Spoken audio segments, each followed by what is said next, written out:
Ladies and gentlemen, welcome to a new video. My name is Roy, and today I'll be talking about Italy. Yes, I won't be listening because I just listened. I decided to make a video where I rank my personal top 14 of all the songs performing in San Remo. Last year I tried to make like a reaction kind of video, but you know, they're a bit harsh with copyright in Italy, so I decided it's better to just make kind of a ranking, have like a little bit of a snippet in between perhaps. Let's see how that pans out tomorrow morning. I'll be recording this at night, so I hope my neighbors don't hate me. They'll have to endure it again tomorrow.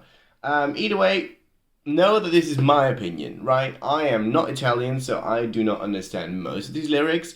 I could notice that a lot of these lyrics are very passionate, very personal to a lot of the people, in my opinion. But I don't understand those necessarily, so that's not necessarily a thing I can judge them on at the moment. So yeah, it's my opinion from a Dutch guy, so don't hate me for it. Everyone's entitled to their own opinion, I guess. But please let me know in the comments down below what your opinion is as well. Did you like night one? I quite enjoyed it. It was long, as usual, but hey, you know what you can expect with San Remo, to be honest. So yeah, let's jump straight into my top 14. Starting with Come l'addio.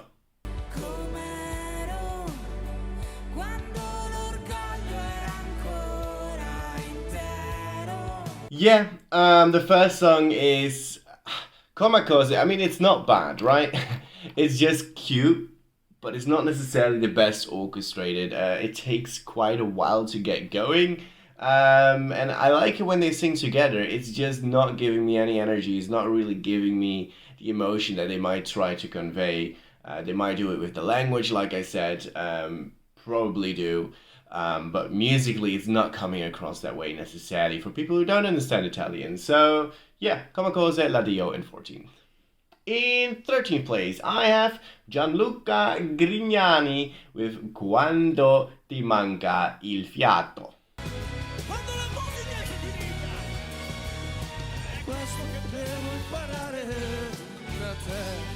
Yeah, you always have these kind of entries in San Remo. He was a decent singer. He didn't hit all of his notes, but he put his all into the song. That was very noticeable. I liked the rock element of the song. It was quite nice to listen to, but it did feel a bit random at times. It wasn't necessarily orchestrated how you'd expect it to be. Not that it needs to be that way, but it wasn't what I was expecting, and I think they could do a bit better with his voice, and maybe even with the message as well. So, yeah, just a bit too random for me. In 12th place, I've put Mr. Rain with Supereroi.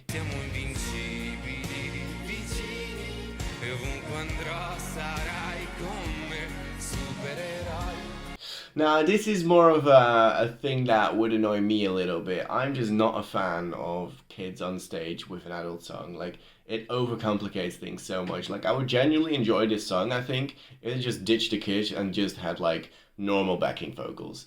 Like, the beat is nicely produced. It's just that the kids don't do it for me. It's a personal preference. I realize that. It just doesn't work for me. In 11th, perhaps a tad controversially, I've put Elodie with Due.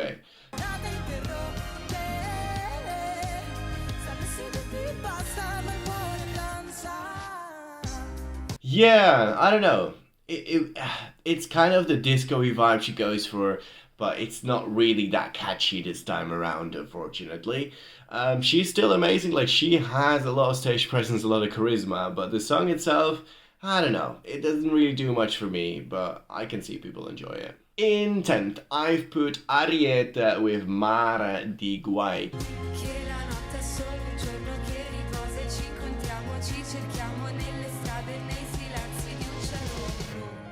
Look, I love songs that are written or produced by Stardust, and I mean, this song, you can hear it, is very well produced, very delicately put together.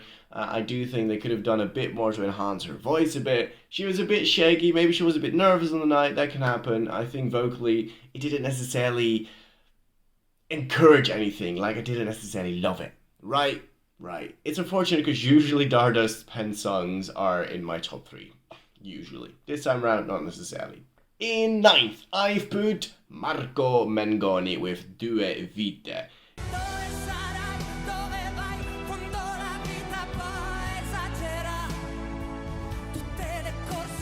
Yeah, I don't know. It's like the orchestration could have been better. Like it doesn't fully enhance his voice. It doesn't fully enhance the epicness that they're going for. Like I feel there is way more left in the tank with him and his song. It doesn't feel like it kind of feels like a step backwards. Like yes, it is an upgrade from what he brought to the Eurovision stage, in my opinion. Although L'Essentiale was really nice as well because it was a bit more stripped back.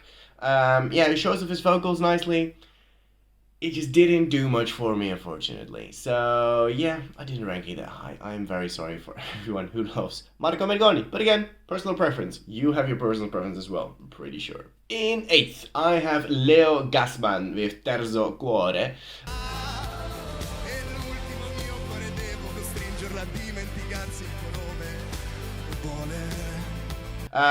Yeah, I needed to get used to that whispering in the beginning. Like, he started off like, I'm singing this song.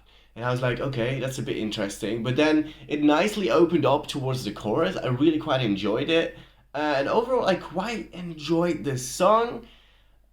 I do think that he could be a bit stronger vocally, and the chorus itself could also be a bit more out there, perhaps. But overall, it was an enjoyable listen. It's just not one of my favorites. In 7th place, I've put Ultima with Alba.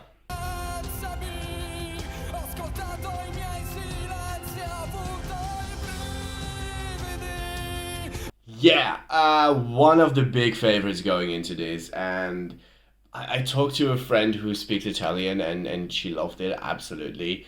I wasn't that enthused. Like, I loved the chorus that they went to eventually. Like, they had this epic moment where he showed off his vocals. It took 2 goddamn minutes to get there, which was a bit too long in my opinion. And in that bit, they didn't really do anything to enhance the message. They didn't really do anything to enhance his voice in those bits. Like, I'm pretty sure it's a good storytelling kind of song.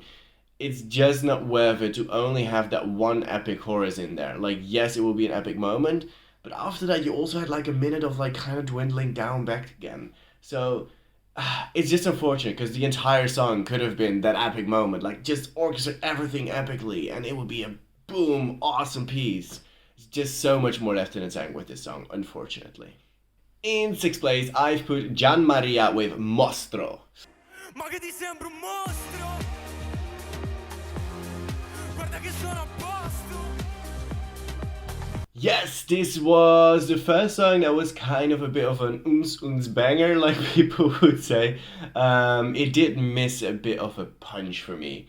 Like, he had a great time, he performed it quite well. He seemed to be quite young, and he's very talented. Like, I really liked his vocal tone, I really liked his voice. I would love him to collaborate with Stardust for a future San Remo. I think there might be some magic brewing in a pot like that. Like, get Stardust, get Gianmaria. I think that would be really good. It's a great way to showcase himself. I don't think he participated before, so that's really awesome because I enjoyed it. And I might even look it up on Spotify whenever it's out. Right? Right. At this point, 6th place. In 5th place, I put I Cugini di Campagna with the song Lettera 22.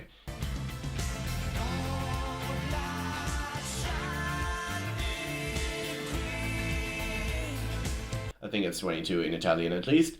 Yeah, they're a bit of the older guys. They had a very vibey song. It was just enjoyable. Like, yes, it took a little bit to get to that chorus, but once they got there, I was having a great time. I was having a smile on my face, and I was having a jolly good time. And yeah, I just really enjoyed it. Like, they had such a great time. I had such a great time. Don't we all want a good time? Yes, we do. Should it go to Eurovision? No, it shouldn't. But it was fun. I loved it. I enjoyed it. Cool, cool, cool. Yes, let's go to number 4.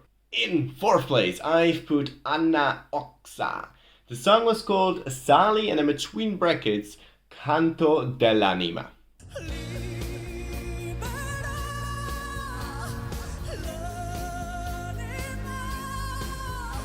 Yes. I think it was a really cool song. Like, this top 4, I really, really enjoyed. I do think in the verses it was a tad bit empty, but when that chorus hit in, I made a little note about this. Let me scroll up a little bit. She starts with this word libera, and she does it with her really intriguing, like, cool voice. and it makes it like kick off to an awesome start, and like she doesn't really lose me in the chorus. I love that chorus. I get that her voice can be very hit or miss. And if it were up to me, I would amp up the rock vibes a little bit more. Like in the ending, you get a lot of the rock elements with electric guitar, some more drums involved. I would put that through the entire song a little bit more. But overall, I really love that chorus. Like, wow, that was cool. That was really, really cool. Awesome way to open up the show. And a 4th place in my ranking. How awesome. Let's go to number 3. In 3rd place, I have put Colla Zio with their song Non Mi Va.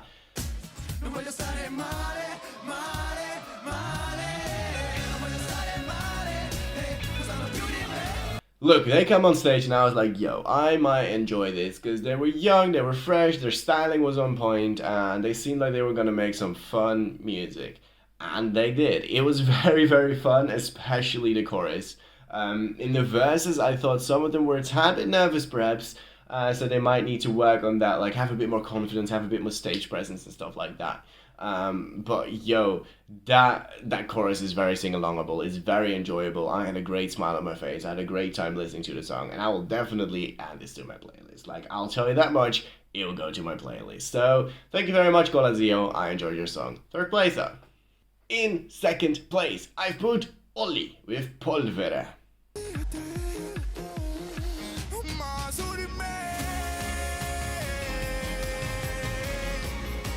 Yes, now, it was an absolute banger. Like, oh, the way you go from the verse to the pre-chorus was so nice. I really enjoyed that little part where it was like very toned down a little bit, and then you get a chorus where it bursts open, and it's kind of a very danceable, very fun song. Staging was on point as well. One big issue, auto-tune. Look, I know in Southern Europe, autotune is quite a big deal, quite a big thing. They like it a lot there. It's not necessarily something that I'm used to. It's not necessarily something I enjoy listening to either. And it's also not something that is allowed at Eurovision either. And I don't even think he needs it. Like, at some point he did like a note, and I was like, yo, without autotune, I think he would have been fine as well. So I think it was a stylistic choice. I would not have made the choice though. So perhaps he can ditch the autotune and still be fine, but we have to find out about that. I really enjoyed the song though. So hey, gonna go through my playlist as well. But there's one more left. Who's my number 1? You already know it. I already know it. Let's go to it. In number 1, we have Mare, Sattei. The song is called, hey, Duemilaminuti. Oh, that's actually not that difficult. It was a long word, so I was like scared.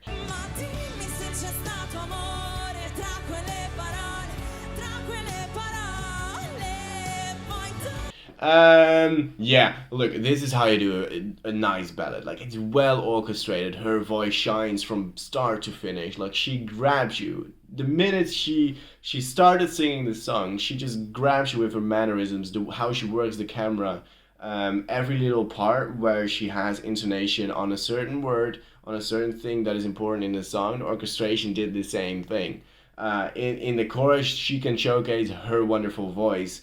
I think this is by far the best ballad of the night, and the best song as well. Like, maybe after I listen to it a few more times, my ranking might change. This is like literally, they all just performed. I'm waiting for the results. They might have just announced it. Oh well, I'll look it up anyway. So I literally just recorded after I've seen the show. So yeah, that's my first thoughts. Mare, Sattei, Duemilaminuti at number 1. So, let me know your top 14. Did you enjoy the night? Let me know in the comments down below. Let me know your top 14 as well. Like, I want to know how you think about the songs. Yeah, subscribe to the channel. That would be absolutely lovely. Absolutely lovely. Because there will be plenty more national final songs. And tomorrow, show 2. Show 2. I mean, when I upload this, it's tonight. But like tomorrow I have the video up for show 2, and we'll do the exact same thing. So if you enjoy this kind of video, also let me know in the comments down below, because then I know that I need to do more of these, because I love doing these. It's kind of fun actually. Yeah, like, subscribe, comment, and I'll see you in the next video. But for me, today, goodbye.